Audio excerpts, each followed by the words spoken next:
Hi, everyone. We're going to go ahead and get started in a few minutes, but if the candidates want to go ahead and just sound check really quickly and make sure that their mics are working before we get started, I think that would be helpful.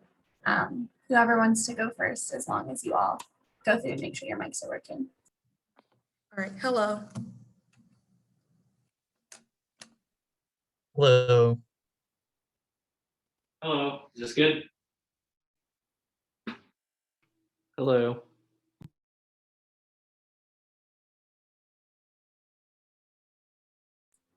I think we're just waiting on Gil. I'm here. Oh, perfect. Thank you, Gil. And did Hallie check in? Sorry.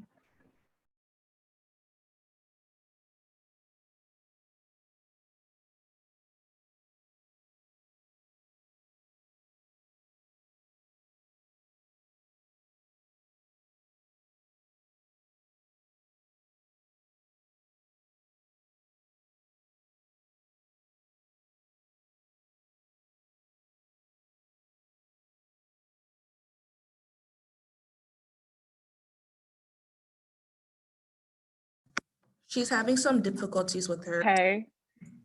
Hi, sorry, our Wi-Fi like literally stopped, but can you hear me? I can hear you. Thank you. Sorry. Okay, I'm so sorry. I started panicking.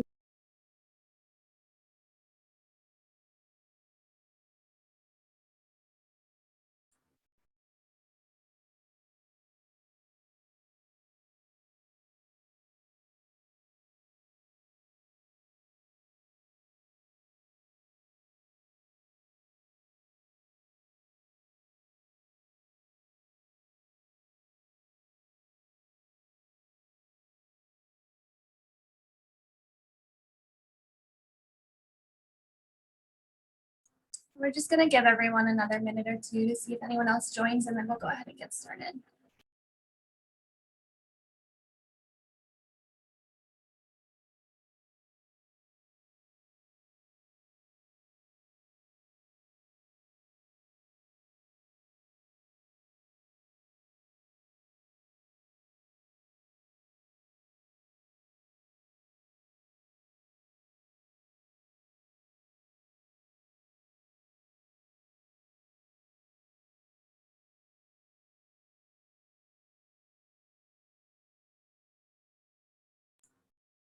All right, well, an official good evening to everyone. Now that it is 7:30, we're going to go ahead and get started to make sure that we can hear as much from our candidates as possible. So I'd like to thank all of you for joining us for the Undergraduate Student Government Presidential and Vice Presidential Debate. Tonight, you'll have the opportunity to hear from the 6 candidates running for these positions, and you'll have the opportunity to ask them your questions as well. So while we are limited on time, I want to assure all of you that even if your question is not answered tonight, I will be passing along the questions to the candidates so that they can answer them in whatever platform they see fit, and to make sure that your concerns are passed along to their campaigns. So before we get started, I do want to go over a couple of procedural things. So starting off, the debate is being recorded and it will be posted by Falcon Media. So I'd also like to take a quick second to thank those involved with Falcon Media and all of the help they've offered in this debate, as well as the overall election. We really couldn't do this without them. So a huge thank you to them.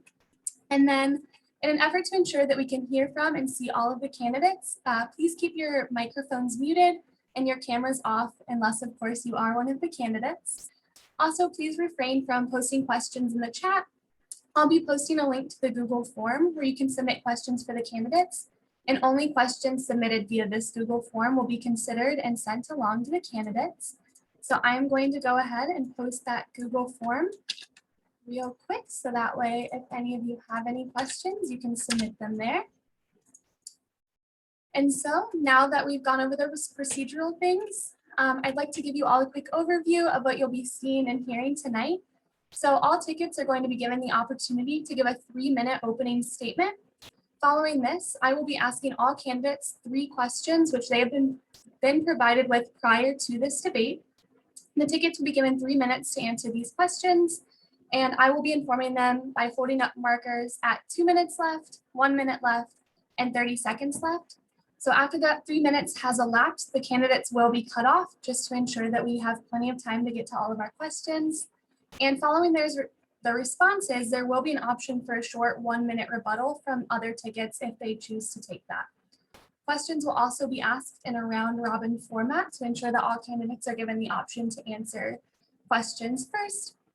So following these 3 general questions, we will be moving on to student questions. The number of questions asked will be based on time constraints. However, we do plan on asking at least 4 additional questions with 2 minutes given to each ticket to answer the question. And as done with the main questions, tickets will be shown when they have 1 minute left and 30 seconds left. So with that, let's move into our debate. I know we're all super excited to hear from our candidates. So prior to the debate, I went ahead and drew names out of a hat to determine who would be going first. And so the order will be as follows. Hallie and Ariane will be opening with their opening statements first, followed by Chase and Brendan, and then Alex and Gil. And then as I mentioned, everything else will be following in a round robin format. So don't worry, candidates, you'll all be given the option to answer first. So Hallie and Ariane, whenever you are ready, you are free to begin with your opening statements, and I will start your 3-minute timer. Okay, hi. So my name is Hallie Cunningham. I'm a junior political science major, pre-law with a minor in ethnic studies. I've been in USG for 3 years now, which is kind of crazy to think about. I started off as the military student senator and kind of built that position from the ground up into what it has become. And then now I serve as our current chief of staff under the Carter Bowes administration. So my journey has been very filled and very exciting. I've chosen Ariane as my vice president on this ticket because I really see the potential she has and everything she brings to the table. She's a hard worker. She is passionate about caring for our students. And I think that together we would be a great administration. So I'll pass it off to her. Hello, everyone. My name is Ariane Lynn. I am a 2nd-year political science pre-law major, and I am currently minoring in international business. I'm from Cincinnati, Ohio. Just thought I should put my hometown there. And I've been on undergraduate student government for 2 years now. I started off as a Cole Hall residence life senator for my first semester of my freshman year. I then ran to be the diversity affairs senator, and I was then asked by Javier Harrison to serve as the director of diversity affairs on the executive board. So I am currently serving as the director of diversity affairs right now. I chose to run under Hallie because we share a lot of the same values, specifically when it comes to how do we amplify the voices of students of color and other marginalized groups. Just overall, we just share a lot of the same values. So I believe that our administration has what it takes to cater to each and every student here at BGSU.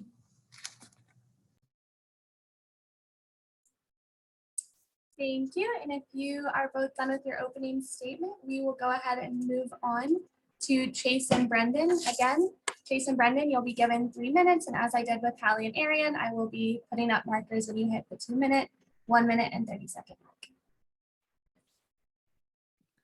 Hello, my name is Chase Williams. I'm a 3rd-year student majoring in flight technology and operations. I've been involved in USG for the past 3 years. I started off as the McDonald Hall senator, and then these past 2 years, I've been the College of Technology senator, with this year being also the internal affairs chair. I'm running for the presidential position for USG, and then I'll let Brendan introduce himself. Thank you, Chase. Brendan Dean, he, him, his. I'm a 3rd-year political science major, minor in economics and military science. I was introduced to USG as the military senator last semester, and USG hasn't been my only experience on campus, as I've been a resident advisor for the past 2 years. Actually met Chase through McDonald Hall Council as being the president my first year, Army ROTC, and then at Thompson Scholar and St. Baldrick's director. And then Chase will lead us into our 3 platforms. So our 3 main platform is mental health, Alumni Connections, and transparency for students between students in the university. So with the mental health, really right now, mental health is a big issue with a lot of people being in isolation. And our counseling center at BG does a phenomenal job. So our goal is really to provide the counseling center with the support that we can and really promote what all they do for students. For transparency for students in the university, we really believe that since students are paying to be here at BG, they should know what is going on and what is being decided on here at BG that affects them. And then with Alumni Connections, we have such a vast alumni network that we feel is being unused right now. And we really want to connect students to those alumni. So then there's possible internships and job opportunities, especially for after graduation, when lots of students have trouble finding jobs. We want that connection so it helps those students get into the job because they already have a foot in the door. Thank you.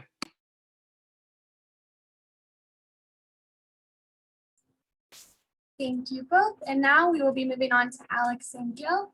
Alex and Gil, whenever you are ready, your 3-minute timer will begin. All right, thank you. My name is Alexander Charlotte. My pronouns are he, him, his, and I am a third-year senator in undergraduate student government. I served the last 2 years as the Academic Affairs Committee Chair. Through my time in undergraduate student government, I have been able to endure on a plethora of experiences that have really delivered for the student body.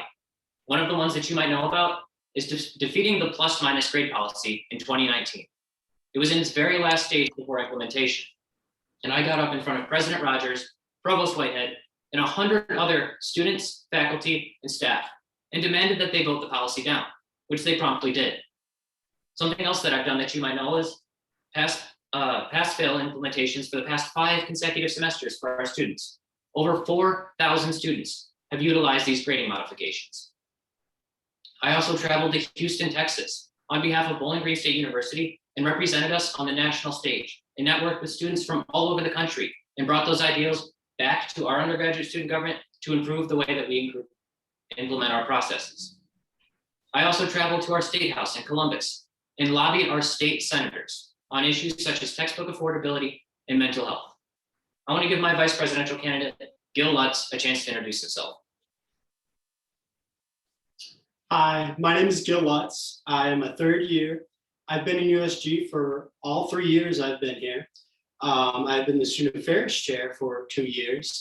For much of the time that I've been in USG, I have been working to make our campus a much more sustainable and environmentally friendly place.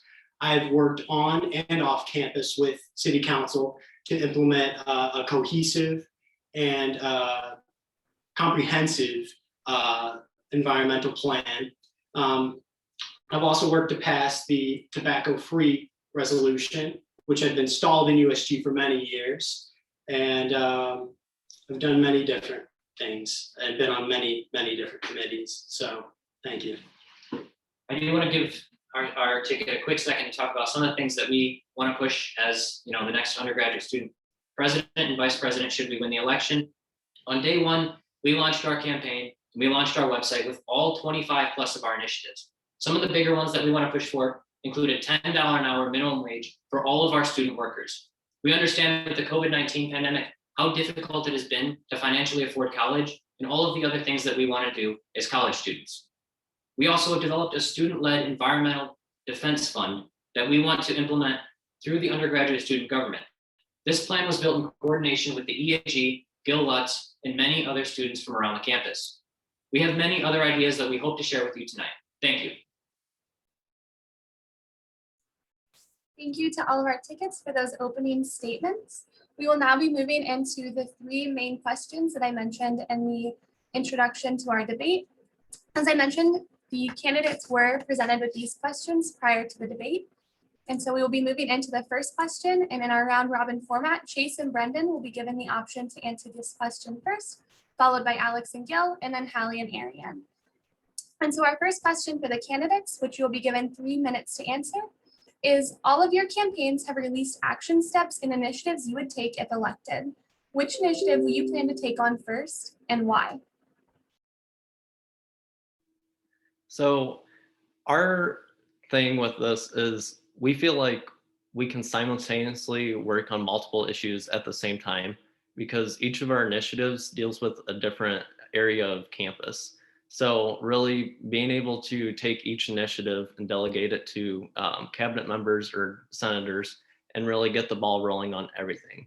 If we chose one specifically to go forward with, we feel like there's others that would kind of fall behind and not be worked on fast enough.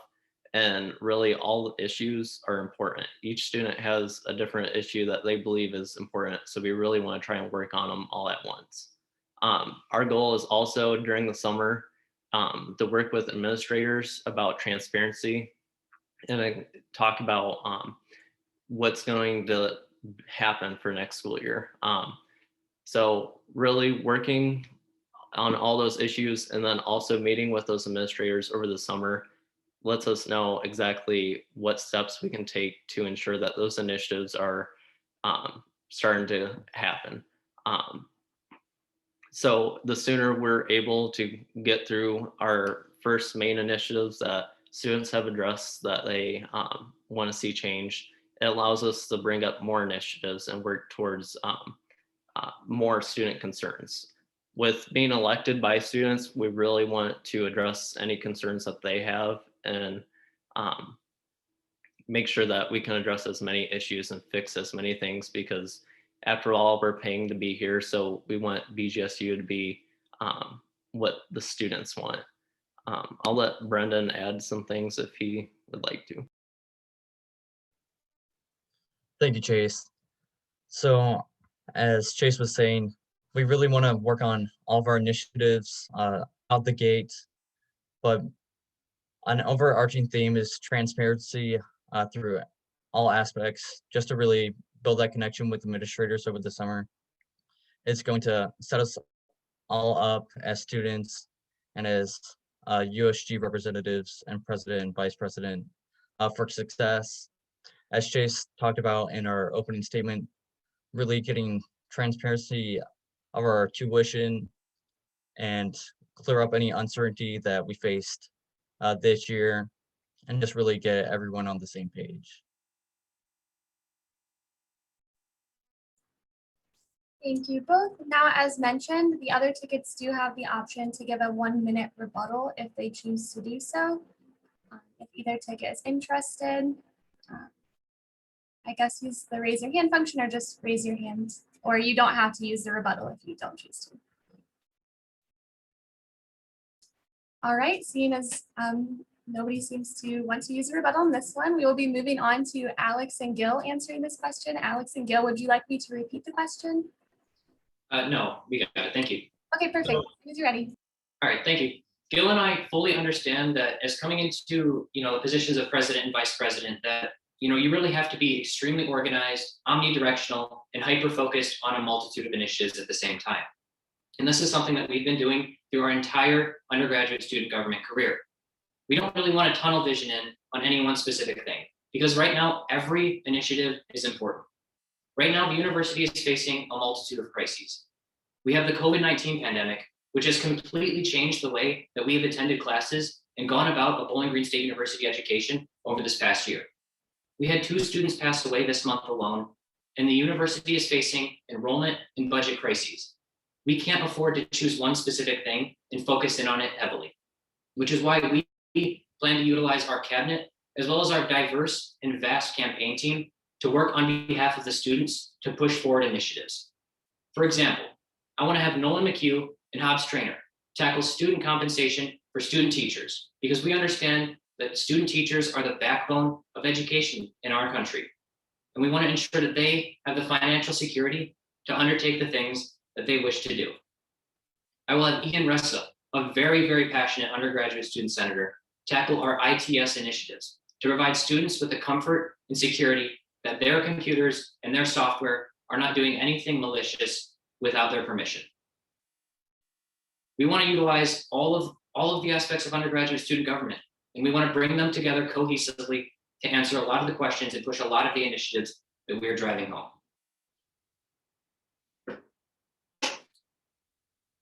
I also want to continue to work on the different green initiatives and important sustainability work that has been going on our campus. Our first and initial, I guess, steps that we will easily be able to accomplish will be to reinstate the plastic bag ban when that is COVID safe and friendly, and distribute reusable bags so that we're not wasting all this plastic on our campus. We also want to reinstate Friday night lights. That's just an easy way to really save thousands of dollars. And all it is turning off a light. So these are two extremely easy things that we can get done almost immediately. But we also want to tackle some bigger and larger sustainable projects such as composting. We do pre-consumer composting, but we want to tackle post-consumer composting. And we also want to look at other energy sources such as geothermal or solar. I also plan to personally tackle the $10 minimum wage. I realize we're running out of time here, so thank you. Thank you both. Does either ticket have a rebuttal for Alex and Gil? All right, seeing as there is not, we will move on to Hallie and Ariane. Would either of you like me to repeat the question? Okay, then you are good to go whenever you're ready. Okay, so as we recognize there are a lot of issues and problems and places to work on at our university, our biggest and first priority is going to be revolving diversity and inclusion and making sure that every student at this university feels as if they can belong, stand out, and go far. That is the tagline of our university, and unfortunately, not every student feels that way. So we need to amplify the voices of Black and Indigenous people of color on our campus, and we have an action plan for that, and I'll go into that a little bit. We have a director of diversity affairs, and that's Ariane right now, and she worked through this year to plan and host the Sakoti Town Hall. So going off of that, we want to continue to host events like that and taking all of our diversity senators within USG to create almost like a coalition with the diversity affairs chair.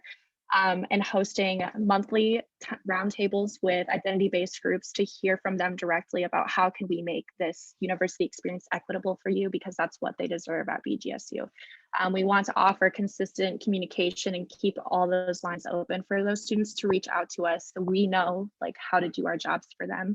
And we really, moving forward, want to make sure that we are holding the university accountable on its commitment to progress and change.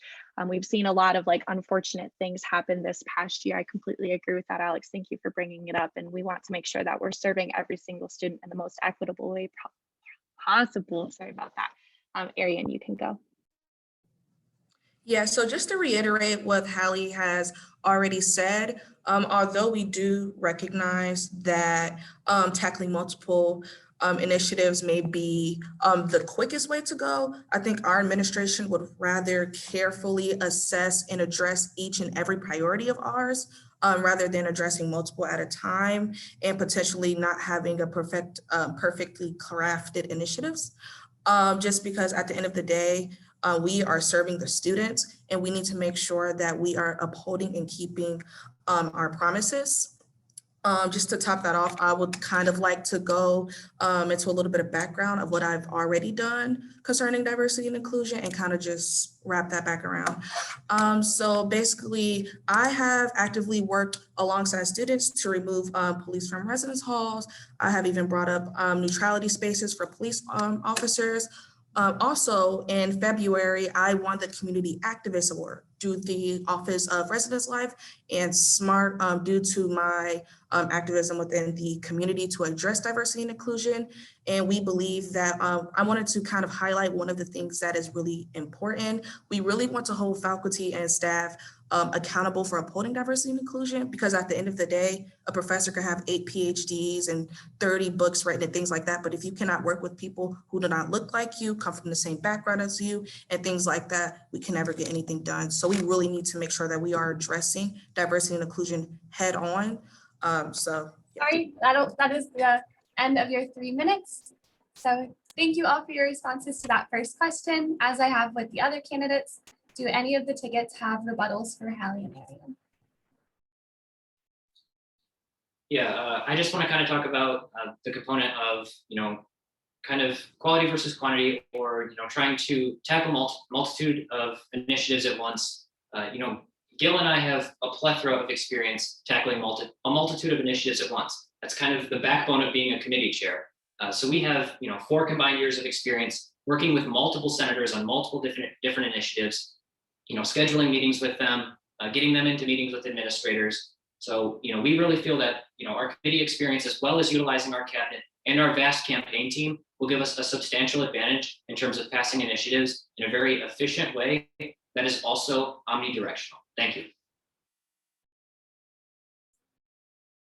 Thank you. And that concludes our first round of questions, unless Chase and Brendan have a rebuttal to Hallie and Amy. All right. So we'll be moving on to our second question, this one, which will be answered by Alex and Gil first, followed by Hallie and Ariane, and then lastly, Chase and Brendan. So our second question is, as potential leaders of undergraduate student government, what is your vision of what the organization will look like under your leadership and in future years? So Gil and I combined have 6 years of experience in undergraduate student government.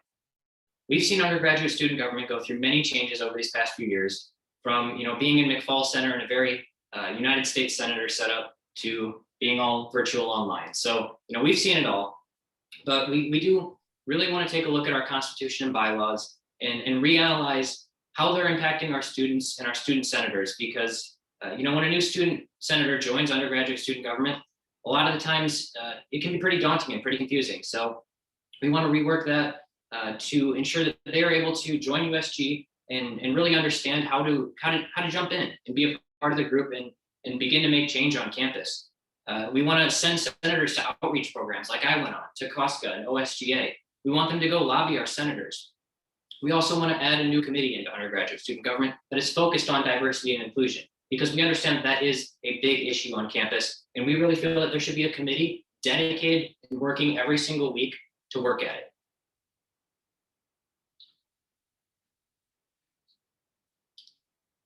Me and Alex also would like to improve our social media presence and our communication with students in that area. I think in past years, it's pretty difficult to work on the social media, but I think me and Alex have shown that we can be effective and communicate through social media to our students, connect with students on many different issues. I think we also wanted to rethink the structure. Alex wants to add some new cabinet positions, such as the director of tech safety, which would be Ian Ressa. I think that's honestly a very far-thinking and I guess advanced area to be focusing on, because this is going to be an incredibly important issue to be advocating for our students. Technological safety. So overall, we just want to come into undergraduate student government and the Office of Presidency and Vice Presidency and kind of look at everything that we've learned over the past few years and really rethink it from the ground up. Because we understand that students coming in the fall there's going to possibly be 2 full years of students at Bowling Green State University that have never walked around a full campus. And we really want to utilize a lot of the new positive energy and the excitement that students are going to have when they return to campus this fall, and just elevate a lot of what undergraduate student government does and help push forward our initiatives into the student body and really get them encapsulated in what we do. Thank you. Thank you. Do any of the tickets have rebuttals? All right, seeing that there are none, Hallie and Ariane, you are second to answer this question. Would you like me to repeat the question? Yes, actually, could you please? Yep, so as potential leaders of undergraduate student government, what is your vision of what the organization would look like under your leadership and in future years? Thank you. So I think, going off of what Alex said, like, we do have this experience and we've seen USG go through a lot of changes. And so I think from my perspective, the way that I see the space moving is making it more inclusive for everybody. I think that a lot of us recognize the gap between USG and the student body not everyone knows what we're doing. And I think that there's a lot more that we can do to reach these students and give them the access to join USG and not have it be pressure. I think it's just this body above me that does work that I don't know about. So I think moving forward, it's going to be a more diverse and inclusive space. And we want to make sure that everybody is understanding like what we do. We want to make sure that everybody is getting their voice heard. So maybe doing more outreach, kind of like what they were talking about as well, but from our end, like going back again to what Ariane does now as the Director of Diversity Affairs, is really utilizing those connections that we've made. And as USG, we do have these connections and sometimes we don't follow up on them and, you know, we lose people and that's really unfortunate. So we need to be focusing on reaching out to every single student that we can, using social media and using newsletters, using all of these resources to make sure that every single student is being heard, because as the undergraduate student government, we represent over 16,000 undergraduate students, and it's not fair of us to just say the opinions of us are it, and we need to make sure that those people are able to have that same space, that same voice, that same, you know, listening from the administration as we do. Ariane? Yes, so what our leadership would look like, as we will be an administration that will not be afraid to tackle issues that administrators don't want to hear. So for example, I proposed for a diversity section of the job hiring applications for faculty and staff prior to them being hired. Just because, again, as I said earlier, at the end of the day, you could be the most critically acclaimed faculty and staff member ever, but if you can't work with people that do not look like you, we will get absolutely nothing accomplished, because those people are teaching our future educators, our future doctors, and et cetera. And also to top that off, we also really want to strengthen that connection between undergraduate student government and our student body, because undergraduate student government can only do so much. And without having that very strong connection with our student body, we can get absolutely nothing done. It doesn't matter how beautiful our priorities sound, but at the end of the day, if we do not have that strength and connection with our students through our increasing in student engagement priority, we will get absolutely nothing done, and we will be very counterproductive and not serving our students as we promised. Thank you both. Does either ticket have a rebuttal to Hallie and Ariane? Seeing none, we will be moving on to Brendan and Chase. Brendan and Chase, would you like me to repeat the question? We're good, thank you. So as potential leaders of undergraduate student government, we really want to engage all students through increased collaboration with other organizations on campus, including but not limited to Army ROTC, Air Force, Thompson Scholars, and then, like I said, there's so many organizations. Just getting them involved in the decision-making process that we feel that they're being left out at the moment.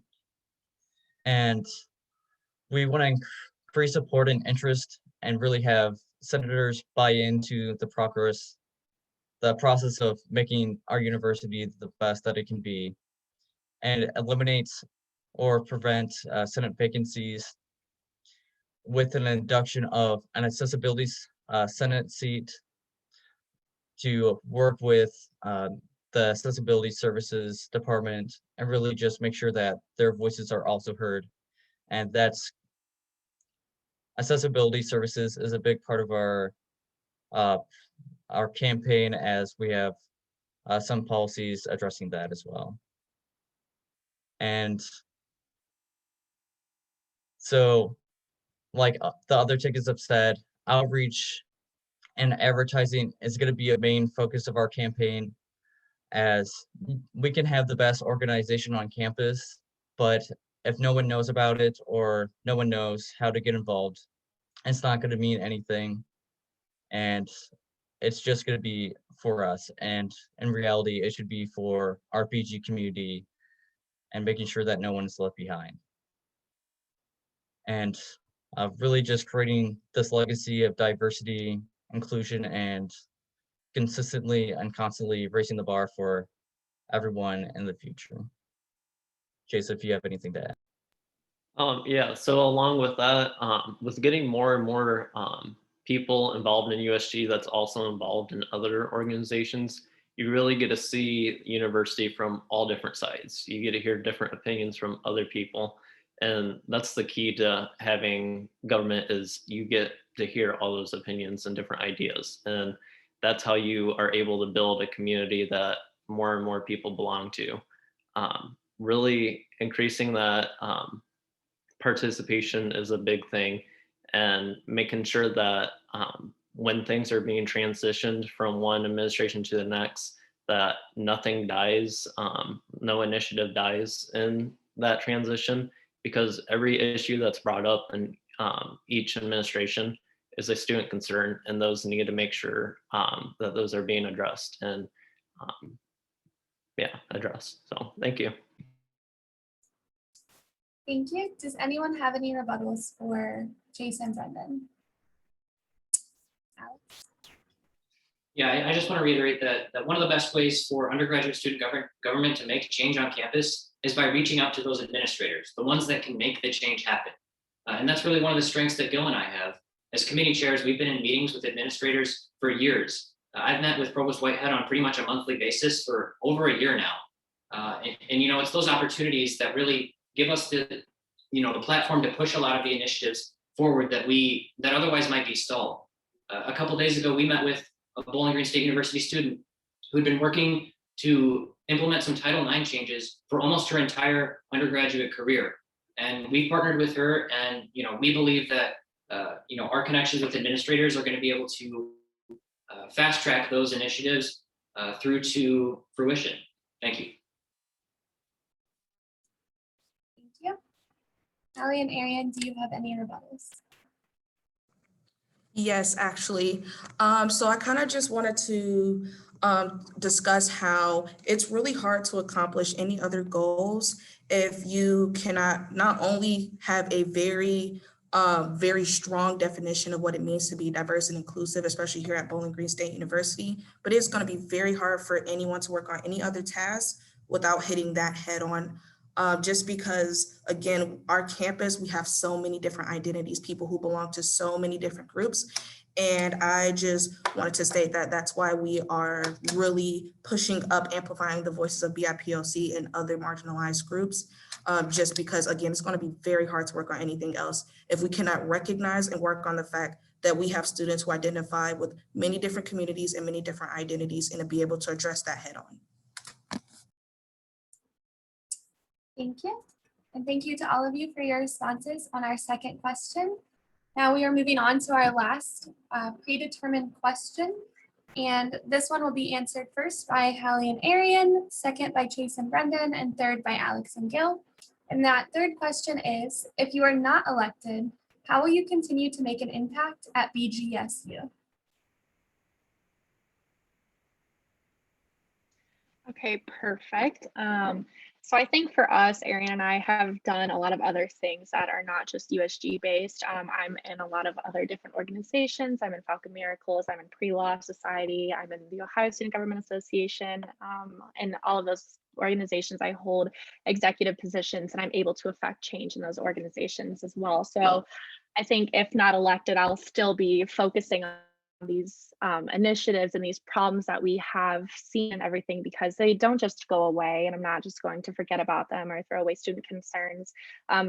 I came into USG my second semester of my first year, and I know that my first semester I was able to organize with other students, and so that's something I would still be looking forward to, is working with students who maybe aren't in USG to really bring those to the attention of undergraduate student government, and bringing the attention to faculty senate and undergraduate council and things like that, and still getting the work done. Just because I'm not elected doesn't mean that I don't care or that I don't want to see change at the university. I am a student here, and faculty and staff work for me, they work for all of us, and it is our duty to hold them accountable to make sure that the space is equitable for everybody. So I don't think that my work is going to stop. I don't really think it'll ever stop for my time at BGSU. So yeah, Ariane, you can go.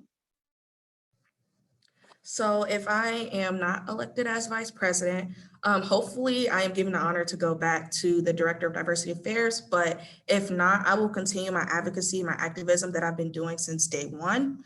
I will continue to advocate for removing police out of residence halls. I will continue helping students organize. I will continue applying pressure to faculty and staff to make sure they are upholding the values of BGSU. I will continue applying pressure in each area that is needed and necessary because my advocacy does not stop or start at vice president. I'm a student here, and at the end of it all, because I care about this campus and because I care about students, a title, it's nice, but I'm going to continue doing what I need to do to support the student body in each and every way possible, and even utilize other organizations to do so. With me even winning the Community Activist Award, I mean, with that, I will continue, even if I did not win that award, I mean, I will continue to keep advocating and keep going and keep doing what I need to do to support the student body. Just because at the end of the day, I am a BG student and I do care about each and every one of you, so.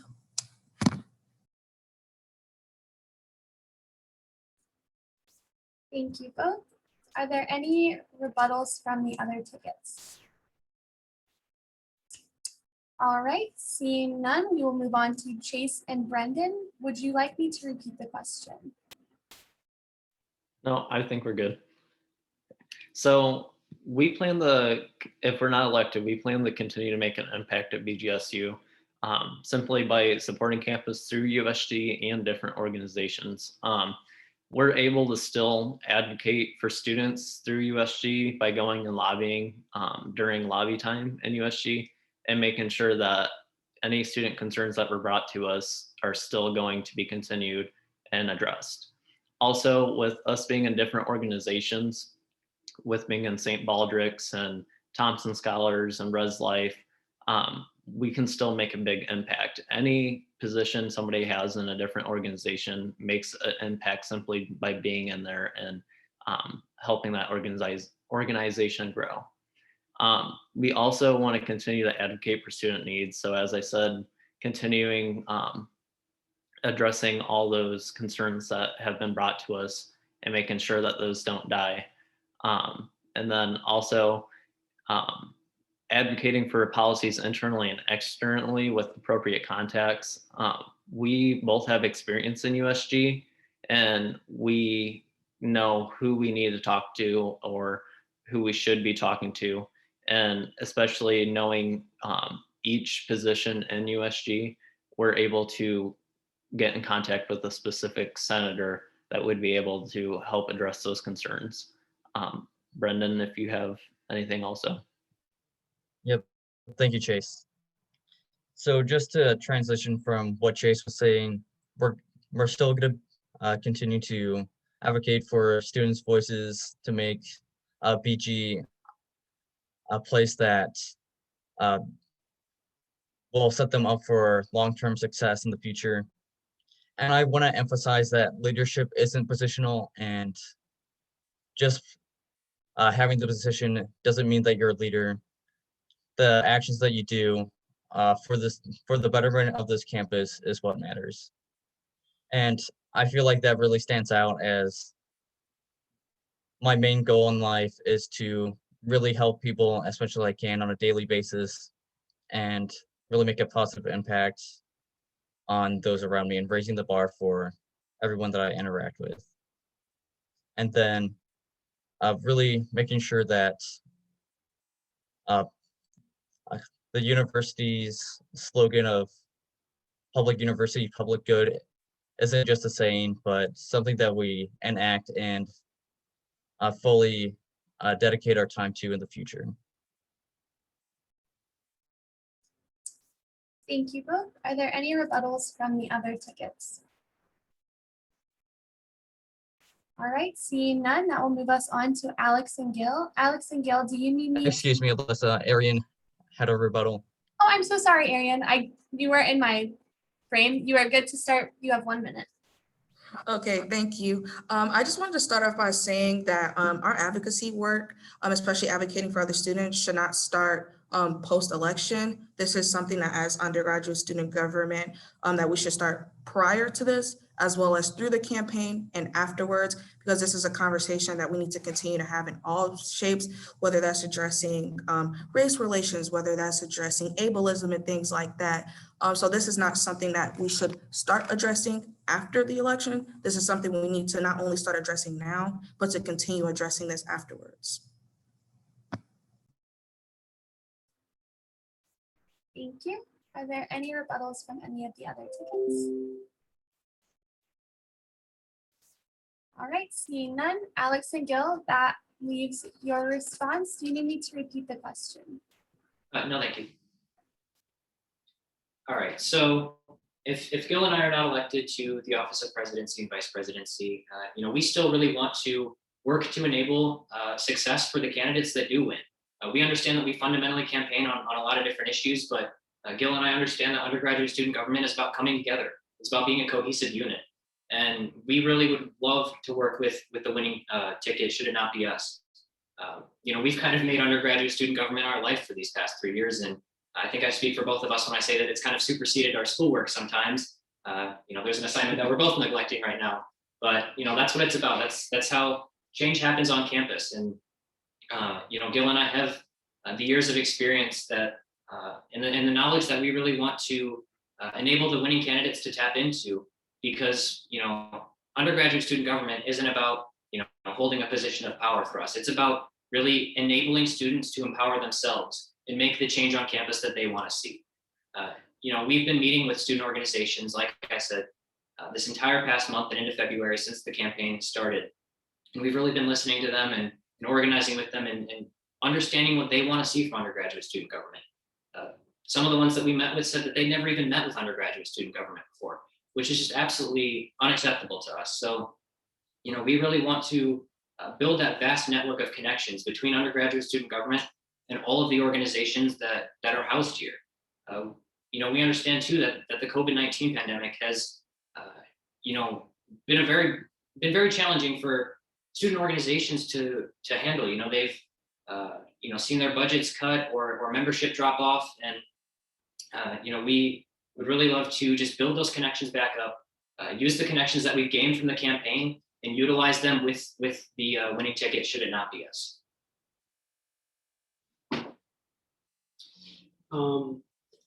First, let me say that I'm not looking forward to working on that assignment later, but me and Alex, I think we definitely plan on trying to work in, give some of our experience to younger senators and especially new senators, and helping them understand what USG is, understand how they can affect change, and helping to show them who they should talk to affect change, I guess. We have many connections for that, and we really just want to utilize what we've learned to better our community in the end, and we're going to do that regardless if we win or not. I also think that we're going to be working towards our what we talked about in our campaign, if we win or not, and we would like to be working with each of these candidates with those issues. So.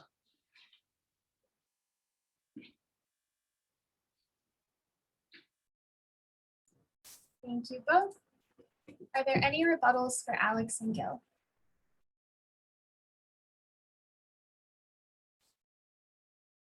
All right, seeing none, and I scrolled through the entire list this time to make sure.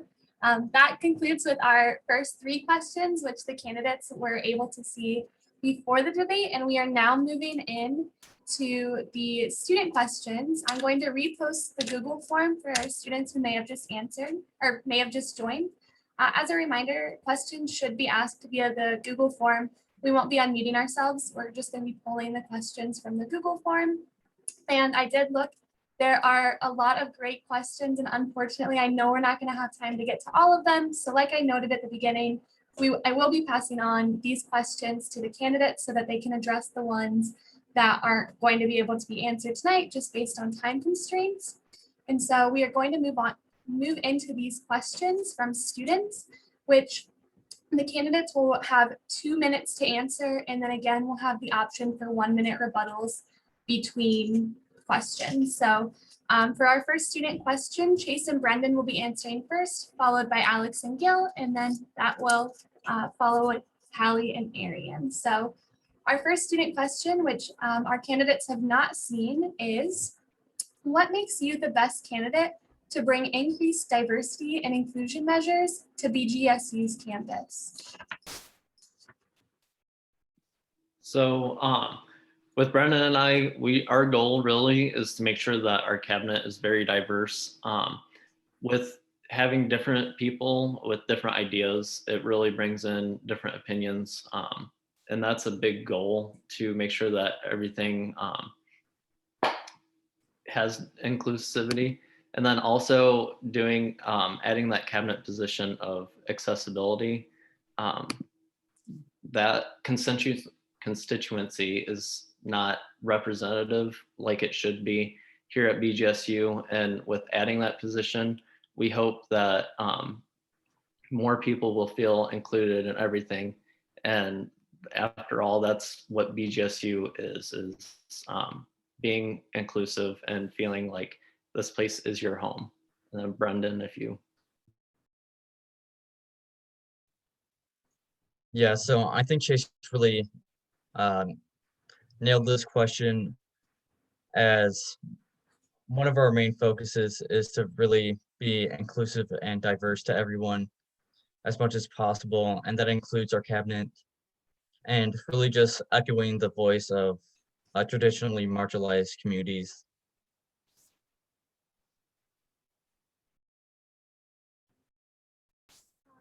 And is that the end of your responses?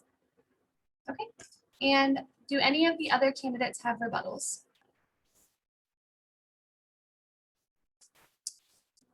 All right, seeing none, that will move us on to Alex and Gil. Do you need me to repeat the question? No, thank you. So Gil and I really, understand that diversity and inclusion is an extremely important issue on campus. And that is really one of the main reasons why we've been reaching out and meeting with a plethora of student organizations over this past month and a half. We've really got some great feedback from them. We've listened to them, and we really want to implement the ideas that they brought forward to us. So we want to implement a BGSU 1910 course that all freshmen will take when they come to Bowling Green State University. And this class would comprehensively focus on diversity and inclusion issues, not just at Bowling Green State University, but comprehensively looking at the entire nation and even the world. We want to implement a BG One Day for diverse students who may have financial struggles coming to college, especially as a first year. That can be an extreme challenge. So looking at the financial aspect of that is certainly one of the things that we're going to prioritize. We want to bring a diversity and inclusion committee into undergraduate student government. It's appalling that it has taken this long for an undergraduate student government committee to be formed on diversity and inclusion. And we really believe that that would allow a lot of senators to not just work on initiatives, but really understand diversity and inclusion. Because when you come to rural Ohio at Bowling Green State University, you may not be exposed to a lot of these issues. And the last thing that Gil and I can really do for the student population is enable our vast network of connections to work for you. We want to hear your ideas like we've been doing over the past month and a half, but we want to take those ideas and connect them to the administrators that can make change happen. Like when we met for the Title IX initiative, we can do the same thing for diversity and inclusion initiatives. We just really want to work with the students and use our experience to connect them to the administrators, so that way they can speak for themselves, and that way they can make the change that they want to see on campus. Thank you. All right, thank you. Are there any rebuttals from any of the other tickets? Ariane? Yes, so I kind of wanted to pose kind of a rhetorical question. What will be done beyond just one course? What will be done beyond having a more diverse cabinet? What will we do to ensure that not only do you understand the content in the classroom, but how will we apply that to the real world? How will we address intersectionality and how important that is to each individual on this campus? What are we going to do to have action steps to continue this work after this course? What are we going to do to ensure that our cabinet is upholding those things? Because again, having a more diverse cabinet is amazing. It's an amazing first step. But at the end of it all, what are we going to do after that? What's going to happen after our administration's up? What's going to happen when there's a semester in and the hot topic of diversity dies down? What are we going to do then? What's going to happen after that? So that's pretty much all I had to say concerning that. Thank you. Are there any other rebuttals? All right, seeing none, that will move us on to Hallie and Ariane's response. Would either of you like me to repeat the question? No, I think we're okay. Okay. Okay, I'll start off. Just really quick, I'd like to address the fact that almost all of the candidates are white students. And so when we are talking about making a diverse and inclusive space, we need to realize the privilege that we hold as white students at a PWI, and we need to make sure that we are allowing people of color, students of all abilities and things like that, to have the space and to amplify their voices. Don't take their experiences as your own. Don't take their voice from them. We need to use this privilege, and as a president or as a vice president, use that space and use that power to uplift those voices, because it's not our job to speak for them. It's our job to help them get their voices heard by the administration and the staff, because as we have seen, it's not always heard. I'm going to let Ariane take the rest of our time. Yes, so with that, we do again have to understand the place of privilege within undergraduate student government as a whole, and the place of privilege with us even being here to begin with. To top that off, we have to really recognize, what can we do beyond education? What else can we continue doing? I've hosted a town hall. I've been very loud about diversity and inclusion here. I've done a bunch of advocacy work to really make sure that we truly understand, what does diversity and inclusion mean to us? What does that mean? Is it just a race thing? It's not. There's intersectionality. There is so many different identities and different abilities and things like that. And how do we truly address that? We address that by not only educating, but we continue to educate, we continue to reinforce, we continue to meet with those students, we continue to address those barriers that are put in place at a higher education institution, because we do understand that higher education was not always offered to marginalized groups of people. And we do have to understand that. We have to recognize that. We have to continue to work as an administration to break those barriers down. With that, we also need to make sure that each one of our cabinet members has a very... Ariane, that is the end of your 2 minutes response. Okay. Thank you for your responses. Are there any rebuttals to Hallie and Ariane?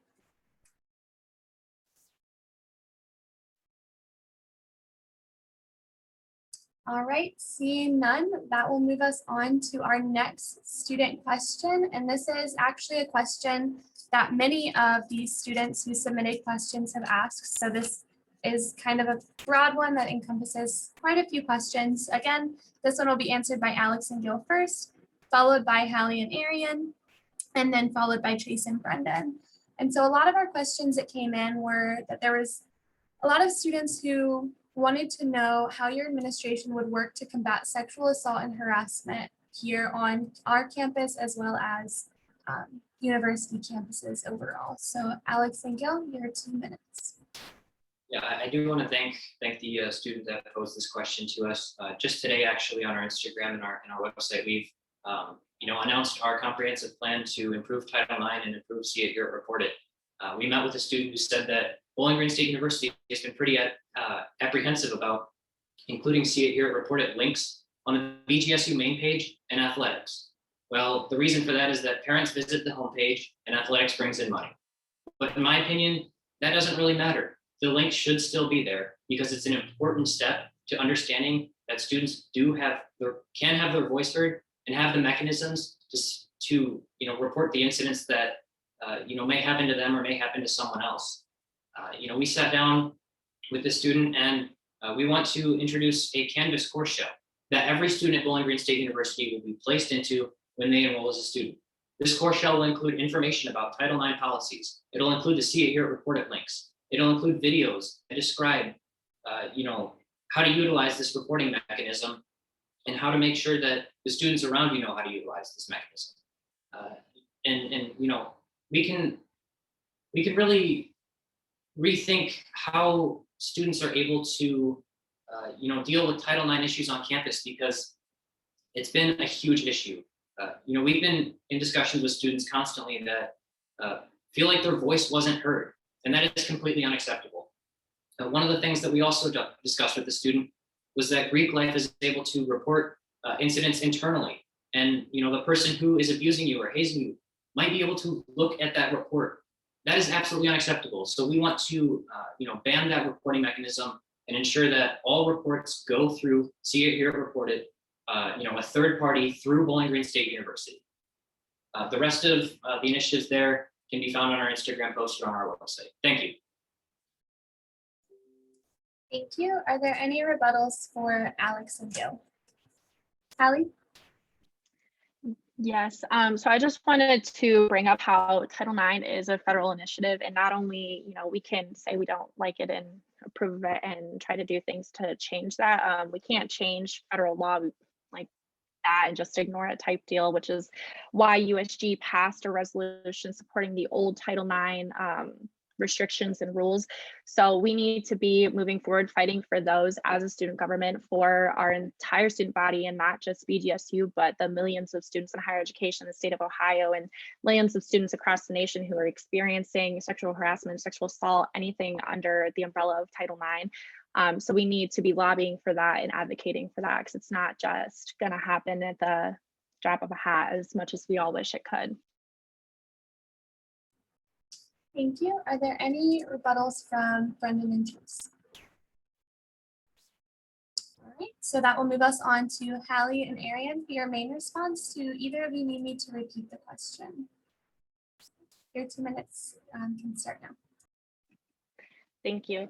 So I think what we really need to start with is redoing our entire reporting system, because it is just not working, I think, on any aspect, whether it be Title IX, bias report, student incident report, any of it. We have had students reach out to us, and people that I know, where their processes are taking months and months and months because they're waiting on university administrators to schedule a meeting, and it's not until every other 2 weeks or only once a month, and that's just not fair. We cannot expect our students to sit with their trauma for that long and expect it to be okay.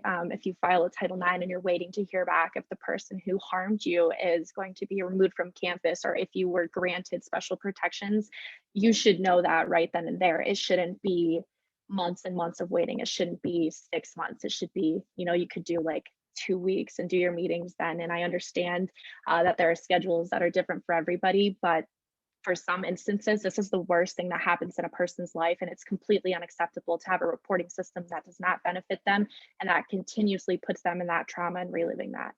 Ariane, you can go. Yeah, so basically going along with Hallie already said, I do think the first step to being able to make any improvements and changes is recognizing the flaws within the See It, Hear It, Report It. Again, like Hallie said, something like this is probably one of the most traumatizing things an individual will experience. And with this, we want to actively continue working on how are we going to either improve this system, or how are we going to entirely get rid of it and kind of welcome a new system.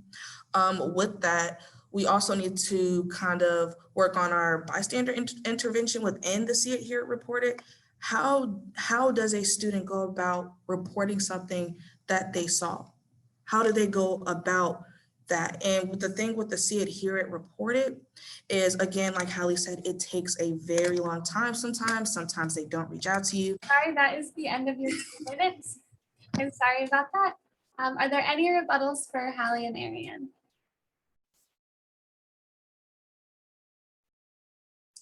All right, seeing none, that will move us on to Chase and Brendan. Do either of you need me to repeat the question? No, thank you. All right, your 2 minutes can begin now. So calling back to visibility of resources and how we could have the best policies in the world, but if these resources aren't known, they're not going to be used. So really getting the message out there. A big thing is having more in-depth training about bystander intervention and how to help a fellow student get through a situation. And this really ties back into my experience as an RA through RA training, of how we were extensively told what to do, what resources were available, and how to best serve the survivor of a Title IX incident. And then really making sure that we're keeping organizations on campus accountable for their actions and that they're not able to throw it under the rug, because these issues matter and these students' voices need to be heard, and they need to be sure that they're safe in this community. And then not limiting these changes to our university, because unfortunately Title IX is not a localized problem, and just working with other universities to make sure that we're able to make national changes, whether we can lobby for our senators to make changes at a federal level or the Department of Education itself or on the university level. Along with that, also working with like the counseling center so that when somebody puts this report in, they have that support that they can go and talk to somebody about this stuff, because we don't want them to feel alone, and we want to provide that support to them. All right, that is the end of your time. Are there any rebuttals for Chase and Brendan?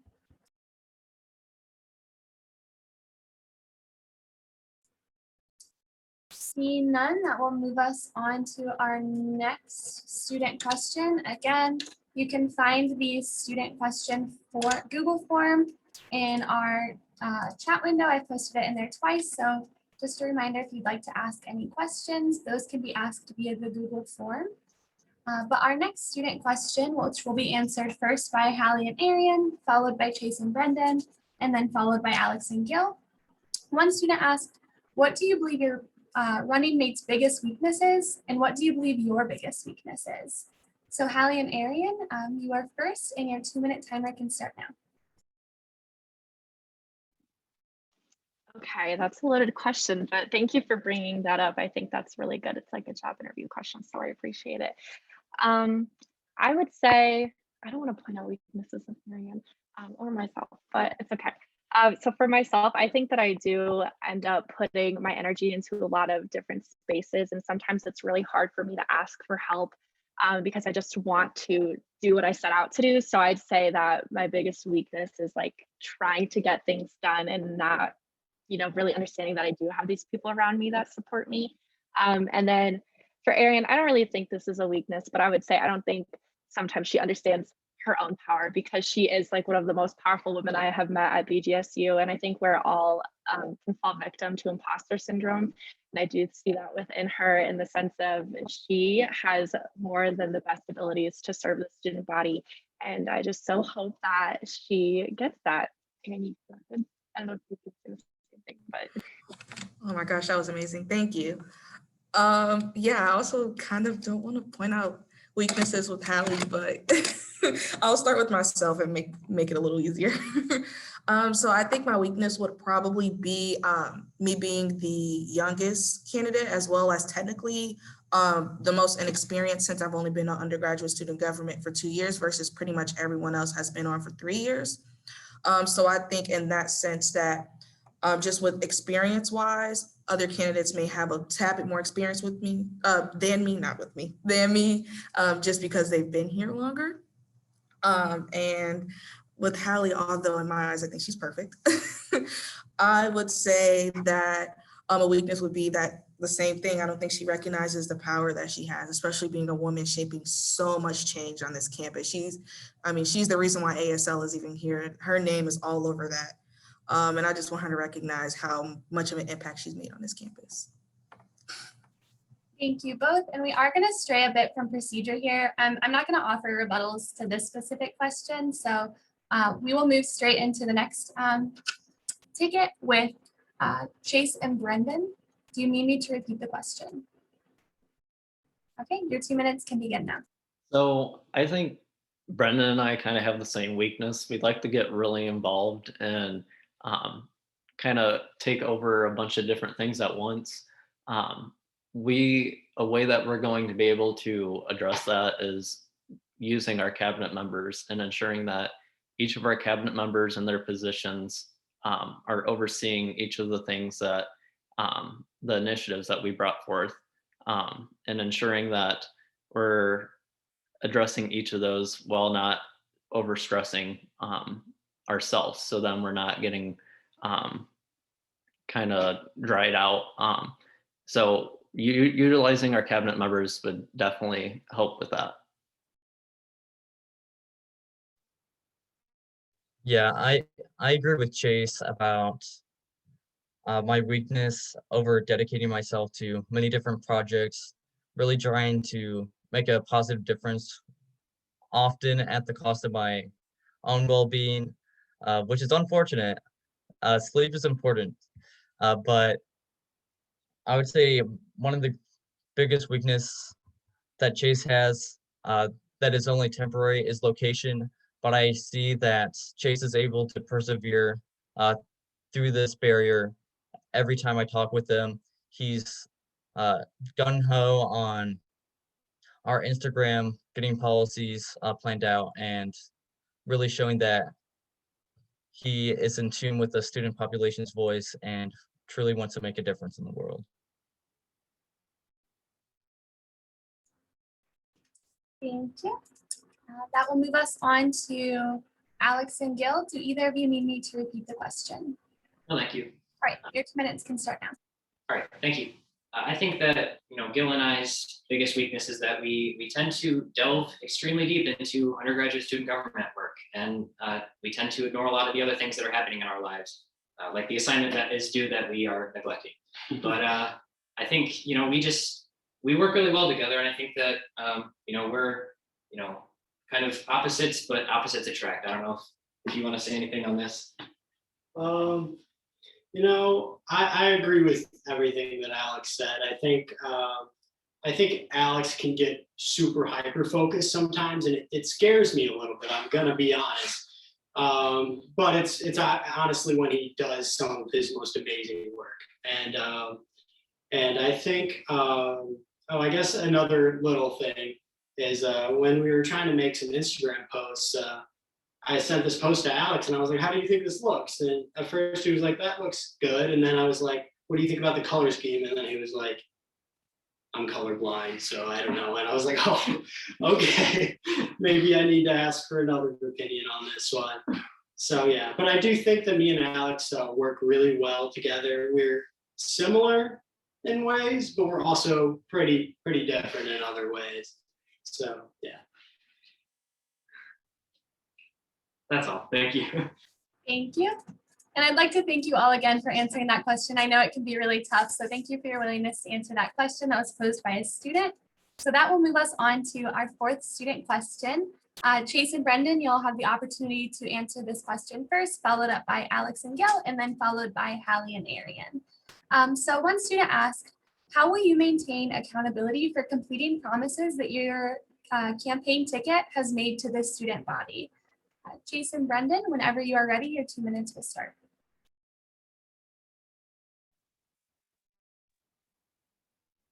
I apologize. Can you repeat that again?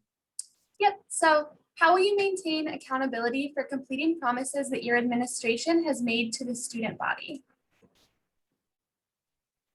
Chase, would you like to start us off? So our goal is really to make sure that we have during our weekly meetings with our cabinet members and also senators, ensuring that any initiatives that they've worked on, we get some updates about that. Because with those updates, then we'll be able to understand like if somebody needs some more help pushing forward in it or needs some help making more connections.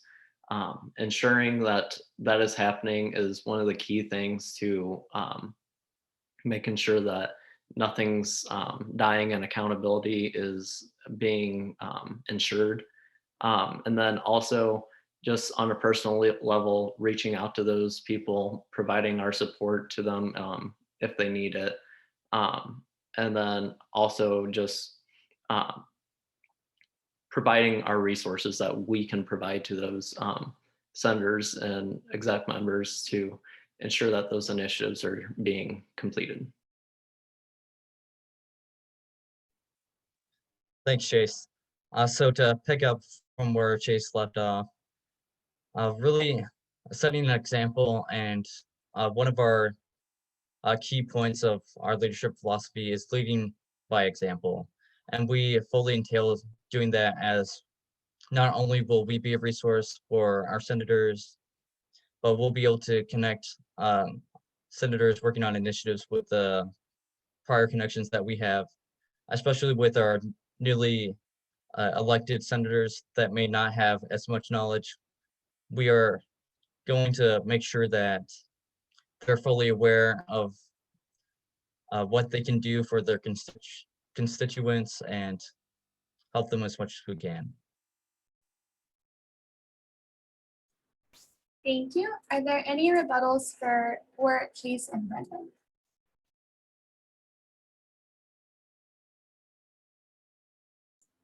Seeing none, that will move us on to Alex and Gil. Do either of you need me to repeat the question? No, thank you. So Gil and I feel that our campaign and our platform can really be held accountable because we have detailed and concrete steps to implement the plans that we put forward. I'll give you one example, the $10 minimum wage. We want to work with the university to increase the prices of concessions, parking, and merchandising at sporting events by a very small percentage. These areas of campus bring in nearly $3 million a year, and a small percentage increase would go a long way to paying for $10 minimum wage for our student population, because we really understand that they're struggling right now, and we feel that increased minimum wage would really help them afford college in these extreme times that we live in. But one of the other things that we have going for us is our campaign team of over 20 people working on our behalf. We have fifth-year seniors, and we have people that are going to be freshmen in the fall. I mean, we have the entire spectrum of Bowling Green State University students working on behalf of our campaign. They are extremely passionate about what we put forward, and they're going to work with us every single day to ensure that what we have on our website and on our Instagram is going to be implemented. And speaking of which, every time we post on Instagram, we have multiple slides. We have detailed explanations of exactly what we are going to do to implement the policies that we put forward. The same goes for our website. So really, I mean, when you take a look at our campaign, you can see exactly what we are going to do. I think that's really one of the strengths that we have, is we've thought out every single thing that we want to put forward, and we've kind of rationalized it and found ways to take action steps, not just through USG, but working with administrators, working with faculty, and most importantly, working with you, the students, to ensure that these policies are passed. Thank you. Thank you. Are there any rebuttals for Alex and Gil? All right, seeing. I Oh, do, sorry, Alyssa, Brendan. Yes, sorry. go ahead. Yep, You have thank one you. So I think the $10 minimum wage is a great idea, but I'm wondering how you would be able to advocate for students on getting major companies to buy into this $10 minimum wage, along with the effects that it will have on stakeholders such as alumni when attending games or sponsoring events. And also, this may deter students from attending events, as the increased price on concessions, which will directly affect students and merchandise that goes to support our students. That's all. Thank you. Thank you. Hallie and Ariane, do you have any rebuttals? All right, so that will move us on to Hallie and Ariane's response to this question. Do either of you need me to repeat the question? Could you Yes, please? please. Yep. So how will you maintain accountability for completing promises that your administration has made to the student body? Okay, for sure. So I think Ariane and I are both big on accountability, and I think that us being able to hold each other accountable is going to be a really big aspect of it. And also going back into like the social media thing, kind of what Alex brought up, is we've posted all of our plans and our initiatives and our ideas on our social media. So I think that's a great way for people to be able to hold us accountable. Other students, like, hey, you said you were going to do this, like, where's this at? So I think that is a big way to do it. And going in on our first day potentially, and just sitting down and just doing goal setting and delivering tasks, I guess, to our cabinet members and delegating that to them to take on initiatives by themselves, I think is going to be a really big way for them to hold us accountable, like if they need assistance with that, and for us to hold them accountable to complete that task and to finish it. And I just think we care this much about the student body to hold ourselves accountable and to hold our cabinet members accountable, to hold the Senate accountable. Ariane. Yes, so going off of that, as a lot of people actually don't know, we have office hours for undergraduate student government. So not only for our General Assembly members, but our executive members as well. And I think one way that we can really make sure we're being held accountable is by making our office hours more accessible so that students know that office hours exist and are able to come up to us or to email us or whatever the case may be, to really ensure that we are following through with our commitments. So we can publicize office hours on our social medias and things like that. I think to top that off, to also not only sit down and create goals with our cabinet members, but to also follow up with them with monthly meetings or however it ends up being set up. But I do believe that that's two of the best ways to ensure accountability, because it's really important to make sure that we are serving the students and not getting too ahead of ourselves. Thank you both. Are there any rebuttals from the other tickets for Hallie and Ariane? Alex, you have 1 minute. I just want to remind everyone that we are in a global pandemic. We're not able to see each other face to face, and the national economy is in one of the worst states that it's ever been. Now is not the time to take on conservative policy or hold up the status quo. We believe that a $10 minimum wage is really going to benefit the students that are trying to succeed here at Bowling Green State University and receive a quality education. Alumni that come to sporting events and have to pay a couple extra cents on popcorn, I don't even think they're going to notice that. It seems pretty hypocritical to suggest that they would be upset over that. And then most of the plans that you put forward include having alumni fund, very expensive things. So, it's not time to think lightly. It's time to, get together, get to work, and really deliver for the student body in a big way. Thank you. Are there any other rebuttals? Seeing none, like I said, there are so many great questions that have been submitted by students, and if we had all of the time, oh, Alex, did you have something? I believe Ariane had a rebuttal. Ariane, I'm so sorry. No, it's okay. Go ahead, you have 1 minute. I'm so sorry. It happens. I just wanted to kind of address the $10 minimum wage. I was just curious as to see how that will be implemented during your administration. And I know a lot of students are probably looking forward to seeing that within the administration. So I was just kind of wondering how that would be implemented in a very timely manner. And how quickly would that be able to be implemented on campus without having to kind of go the legislative route and things like that first. So that's all I had to say. Am I allowed to? Our next thing will be closing statements. So if you'd like to address that in your closing statement, Alex, you are more than welcome to. Ariane, I'm so sorry I missed you again. Again, my apologies. So It's okay. as I was saying, there are so many great questions from students, and I wish that we had all of the time in the world to ask all of these. But again, I'm going to be passing these on to the candidates, so that way they can address them in other platforms as they see fit. And I think there is a lot of great questions, and all of these candidates are really great. So I think that you'll definitely see some answers from them. But unfortunately, due to time, we are going to be moving on to our closing statements. All tickets will be given 3 minutes for closing statements. And I believe that we will start with Hallie and Ariane, followed by Alex and Gil, and then followed by Chase and Brendan. So Hallie and Ariane, you will be given 3 minutes whenever you are ready. Okay, perfect. First, I'd like to say thank you, Alyssa, for setting this all up. I know a lot of work went into this, so thank you for that. And for recording it to be available to students who weren't able to make it.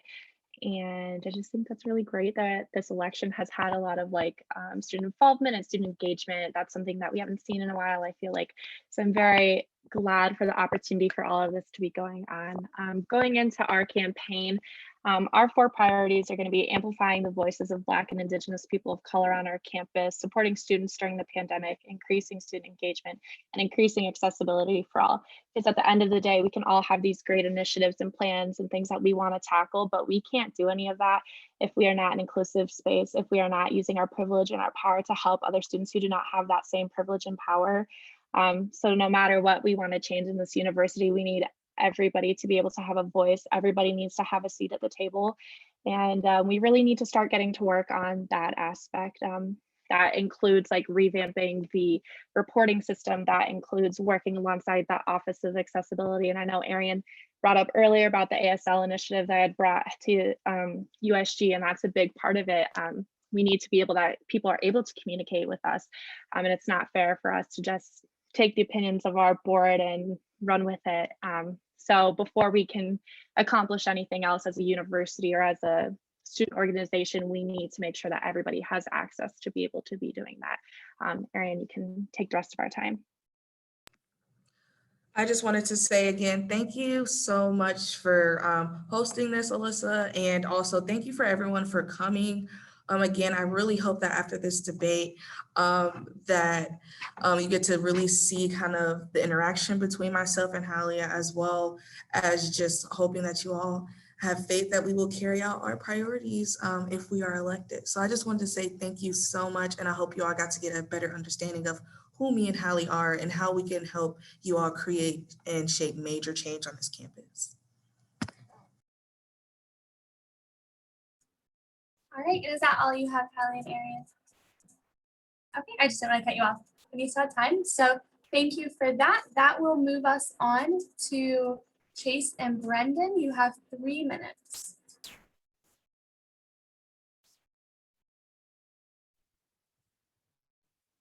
So I don't think this can be emphasized enough, but thank you once again to Alyssa and the Procedures and Appeals Board. All your hard work is truly commended and truly appreciated, along with the people that are here for the debate and are going to be watching this in the future. And just know that your voice matters, and being here and watching this debate shows that your voice matters and you're part of the future of making this university a better place. So just to reiterate, with Chase's and my abilities and credentials, we found that we have already been able to create positive change for this university, and it doesn't end now, but this is only the beginning as we transition to our senior year and continuing forward, and really making sure that students aren't outside of the solution or decision-making progress, but making sure that they're a vital role to making this campus and university a better place. Chase, go ahead. Along with that, also, with Brendan and I being on campus for the past 3 years and being resident advisors, we've really been able to be close with students and hear what issues that they've seen. And we feel like we'll be able to voice those concerns and make change for the better of BGSU. We really do look forward to the election and what the outcome is. No matter what, we will still be advocating for on student issues and concerns. And even if anyone ever has any questions, you can still reach out to us. Since we've been through a bunch of different things, we can point you in the right direction and help you get through anything that you think is a big issue here at BGSU. You can also find our campaign on Instagram at WilliamsDean2021_USG. And you can DM us with any questions that you have or concerns, and we'll be sure to get back to you. Thank you. Thank you both. That will move us on to Alex and Gil. You'll be given 3 minutes for a closing statement. Thank you. So I just want to thank the Procedures and Appeals Board again, just like everyone else, for organizing and hosting this debate. I also want to thank all of the other candidates for putting their ideas out there and really trying to express themselves to the student body. That's really what we need, and that's really what undergraduate student government needs to continue into the future and be successful. I do want to take a second to address Ariane's question about the $10 an hour minimum wage, and I do thank you for that. It is a good question. So, we want to take the specific action plan that we have and take it to President Rogers in this April 6th transition meeting that the USG president and vice president will be attending. I don't think that we have to wait till after the summer. That's something that Gil and I understand is a time-sensitive issue, and we want to deliver on it right away. Like I said, it's not the time to think small. It's not the time to uphold the status quo. It's time to make changes that will actually impact the students at Bowling Green State University. Every single one of you that are out there that have been suffering from this pandemic and recent events. We want to help you, and we want to be there for you. Gil and I have an expansive platform that goes beyond just the $10 an hour minimum wage. We want to compensate our student teachers who have to drive up to 100 miles away a day to student teach while also doing lesson plans, while also having to do grading and working in the classroom with the students. They don't get any sort of compensation. Most internships are paid. The fact that student teachers don't get any compensation is absolutely ridiculous. Bowling Green State University has a gas card program for these students. Most students that are in EDHD, they don't know about this gas card program. We want to put that out there. We want you to help us put that out there. We need to help the students that are in EDHD get these gas cards, and eventually we want to help find other ways such as grants to compensate them for all of their hard work. Gil has been the student affairs senator for 2 years. He's worked with the Environmental Action Group. He's worked with City Council. He's worked with a plethora of organizations on this campus. And we're going to deliver a comprehensive student environmental defense plan that will ensure that this university is operating as efficiently and effectively as it can be. We have a carbon neutrality goal of 2040. Gil and I believe that with our experience, and especially his experience, we can drive that forward a few years. I do want to make a couple of announcements in this last minute. Gil and I are hosting a food drive all through this week. You can find boxes in Grounds for Thought in downtown BG, and you can find a box near Falcon Outfitters in the Student Union. We'll also be on campus tomorrow from 4 to 6, Friday, and Saturday and Sunday from 1 to 4, collecting in-person donations. The last thing is that you can go to our Instagram right after this debate. We're going to continue to neglect our homework to answer more of your questions. We're going to be doing our first live on our Instagram right after the debate. It's Charlotte_Lutz_USG. So come on out, keep asking us your questions. We want to keep working with you, and I hope to see you there. Thank you so much for the debate, and thank you so much for all the other candidates and the ideas that they put forward. Win or lose, Gil and I hope to work with every single one of you in the future because we understand and we respect everything that you've done for undergraduate student government. Thank you and have a good night, everyone. Thank you to both of you. And with that, that concludes our debate. I would like to thank all of the candidates for taking the time to be with us tonight and to answer these questions. I'm really looking forward to seeing the results of the election. And I think regardless of who wins, USG will be in great hands. And so thank you all for talking to the students about what your views are and kind of what your campaigns are advocating for and taking time out of your Thursday night to be here. For students who are here, elections begin next Monday, March 29th at 8 a.m. and voting will end on April 1st at 8 a.m. You'll receive an individualized link via email, and you'll have the option to vote for both our presidential and vice presidential candidates, as well as our senator candidates. And so thank you again to all who came to watch and to our candidates for participating tonight. I'm looking forward to a great election, and I wish you all the best of luck and have a great night. Stay safe and stay healthy. Bye, everyone.